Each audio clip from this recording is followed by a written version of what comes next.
At the close of the 19th century, the world of physics was dominated by two highly successful theories: Isaac Newton's laws of motion and universal gravitation, and James Clerk's Maxwell theory of electromagnetism. While these theories were pillars of classical physics, a growing number of experimental observation and theoretical inconsistencies revealed crack in this foundation, creating the need for a new framework that would ultimately be provided Albert Einstein's theory of relativity. A central issue was incompatibility between Newtonian mechanics and Maxwell electrodynamics when it came to the speed of light. Maxwell equation predicted the speed of light in a vacuum is a constant value, approximately 3 × 10⁸ meter per second. However, according to the principles of Newtonian mechanics, velocity should be relative. For example, if you are on a train moving at 100 km per hour and you throw a ball forward at 20 km per hour, the ball's speed relative to the ground is 120 km per hour. It was expected that the same principle should be applied to the speed of light. To reconcile this, physicists postulated the existence of a luminiferous ether, a hypothetical invisible substance that was thought to permeate all of space and serve the medium through which light waves propagate. The speed of light was thought to be constant relative to this stationary ether. If the Earth was moving through this ether, then the measured speed of light Earth should be vary depending on the direction of measurement relative to the Earth's motion. In 1887, Albert A. Michelson and Edward W. Molde conduct a landmark experiment to detect the Earth's motion through the luminiferous ether. Their apparatus, an interferometer, was designed to measure the difference in the speed of light in two perpendicular directions.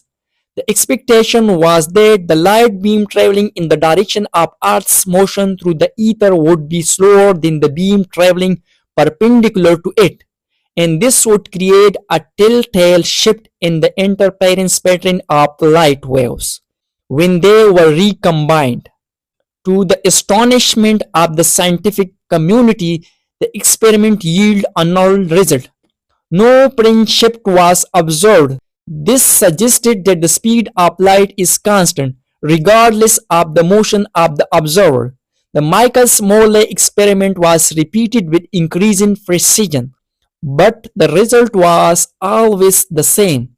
This failed experiment had a profound effect, as it challenged the very existence of luminiferous ether and the foundation of classical physics.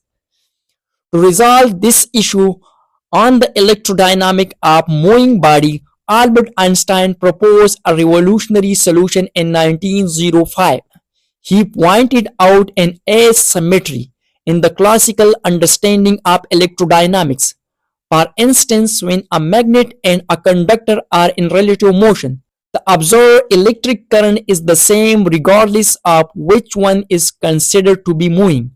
However, the theoretical explanation differed depending on the frame of reference. When electric field being presided in one case but not in the other. Einstein's special theory of relativity resolved these issues by introducing two postulates. First, the laws of physics are the same in all inertial frame of reference. The second, the speed of light in a vacuum is the same for all observers, regardless of their motion or the motion of the light source. By making the speed of light an absolute constant, Einstein eliminated the need for the luminiferous ether and provided a framework that could explain the null result of Michael-Morley experiment. This led to the radical rethinking of the nature of space and time, showing them to be intertwined in a four-dimensional continuum, and laid to the groundwork for the development of general relativity. The conclusive null result of the Michael-Morley experiment was the decisive influence on the development of the special theory of relativity.